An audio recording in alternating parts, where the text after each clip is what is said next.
All right, let's finish off this middle section here of Chapter 3.1.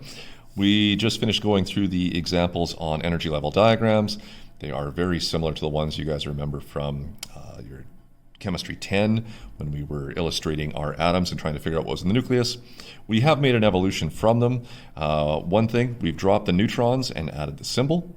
Okay, and number two, we've introduced the orbitals. And it's these valence electrons and how they're packaged that we're more concerned with.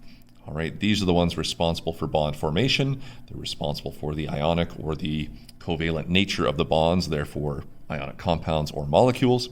And so this, when we take a look at it, kind of relates to those four quadrants we saw in Lewis diagrams. So as we talk about our Lewis diagrams here, they are an equivalent method, but what they do is they really concentrate on just the elements valence orbitals.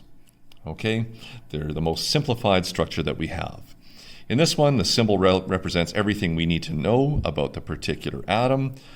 Elemental aluminum is just Al, elemental sulfur is just S. The valence electrons are now shown as dots rather than the numbers we saw here. Okay, and so as we take a look at aluminum, it's in group 3A as we take a look at our periodic chart, which means it would have 3 valence electrons. And so instead of having 4 lines for the various orbitals, we're going to use the 4 quadrants around the symbol. And so you have 1, 2, 3. There's the 4th room. I only have 3 electrons to put in, so I only have the 3 here. Sulfur is in group 6A, all right, which would mean it has 6 valence electrons. And so I have to populate 6 electrons into the 4 orbitals. If I start at the top, 1, 2, 3, 4. Now I have to start pairing up 5, 6. So very similar to what we were doing earlier. All right, we did hydrogen, fluorine, and phosphorus with our energy level diagrams. So let's compare what we would see as we do the Lewis dot diagrams or electron dot diagrams for those various elements. So hydrogen, all right, sits in group 1A.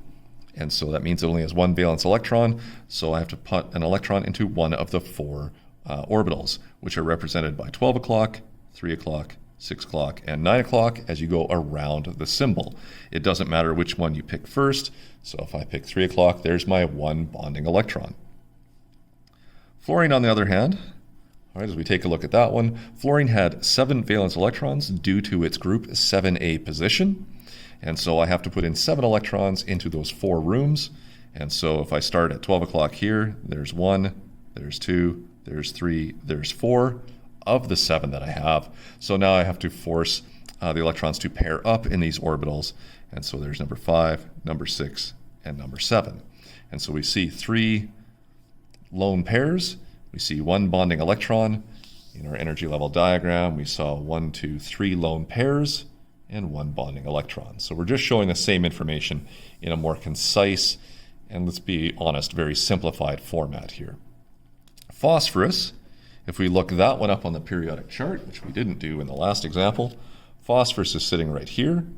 All right, it's in group 5A, all right, using the Roman numerals, which means it would have 5 valence electrons. And so phosphorus in its valence shell, which can hold 8, all right, would have 1, 2, 3, 4, and then a 5th there. So we end up with 1 lone pair and 3 bonding electrons, which means phosphorus can share or transfer up to 3 electrons as it forms all of its bonds.